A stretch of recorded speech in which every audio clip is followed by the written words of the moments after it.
Selamat pagi Ibu, Bapak, dan anak-anakku. Hari ini Sabtu 13 September 2025.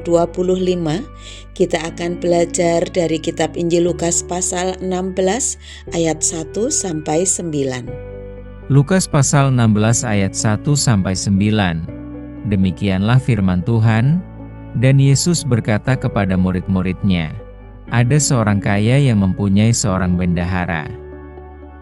Kepadanya disampaikan tuduhan bahwa bendahara itu menghamburkan miliknya. Lalu ia memanggil bendahara itu dan berkata kepadanya, 'Apakah yang kudengar tentang engkau? Berilah pertanggungan jawab atas urusanmu, sebab engkau tidak boleh lagi bekerja sebagai bendahara.' Kata bendahara itu di dalam hatinya, 'Apakah yang harus aku perbuat? Tuanku memecat aku dari jabatanku sebagai bendahara. Mencangkul aku tidak dapat, mengemis aku malu. Aku tahu apa yang akan aku perbuat, supaya apabila aku dipecat dari jabatanku sebagai bendahara, ada orang yang akan menampung aku di rumah mereka.' Lalu ia memanggil seorang demi seorang yang berhutang kepada tuannya. Katanya kepada yang pertama, 'Berapakah hutangmu kepada tuanku?' Jawab orang itu, 100 tempayan minyak. Lalu katanya kepada orang itu, 'Inilah surat hutangmu, duduklah dan buat surat hutang lain sekarang juga, 50 tempayan. Kemudian ia berkata kepada yang kedua, 'Dan berapakah hutangmu?' Jawab orang itu, 100 pikul gandum. Katanya kepada orang itu, 'Inilah surat hutangmu, buatlah surat hutang lain, 80 pikul.' Lalu tuan itu memuji bendahara yang tidak jujur itu, karena ia telah bertindak dengan cerdik. Sebab anak-anak dunia ini lebih cerdik terhadap sesamanya daripada anak-anak terang.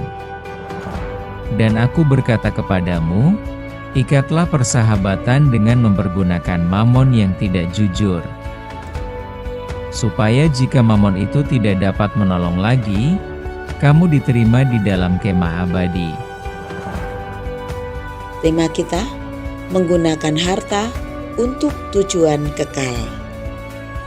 Perumpamaan Tuhan Yesus dalam Lukas 16 ayat 1 sampai 9 ini merupakan salah satu perumpamaan yang sulit untuk dipahami.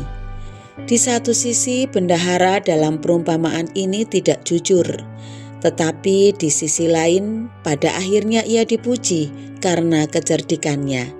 Perumpamaan ini memiliki pengajaran yang sangat penting dan mendalam. Dikisahkan bahwa bendahara dalam perumpamaan ini melakukan perbuatan yang tidak bisa dibenarkan sehingga ia layak untuk dipecat. Oleh karena itu, perumpamaan ini sama sekali tidak mendukung pelanggaran etis, termasuk ketidakjujuran. Pengajaran Tuhan Yesus tetaplah mengedepankan kebenaran dan kejujuran yang harus dijunjung tinggi dalam tindakan moral kita.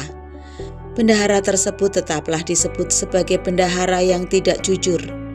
Kecerdasan atau kecerdikan bendahara inilah yang mendapat pujian, bukan karakter moralnya yang jelas salah. Lalu apa yang hendak diajarkan oleh Tuhan Yesus melalui perumpamaan ini? Tuhan Yesus hendak mengingatkan kita bahwa kita memiliki tanggung jawab penata layanan atas segala sumber daya yang dipercayakan oleh Tuhan kepada kita, termasuk harta duniawi. Pesan penting dari perumpamaan ini adalah kita harus menggunakan apapun yang Tuhan percayakan kepada kita dengan cerdik dan bijak, sehingga berdampak pada kerajaan Allah dan kekekalan. Uang dapat dipergunakan untuk kejahatan atau kebaikan, dan Tuhan menginginkan kita menggunakannya untuk kebaikan yang berdampak pada kekekalan. Perumpamaan ini menantang kita untuk melihat hidup dari perspektif kekekalan, sehingga ketika kita membuat keputusan hidup saat ini, keputusan itu mencerminkan nilai-nilai spiritualitas kekekalan.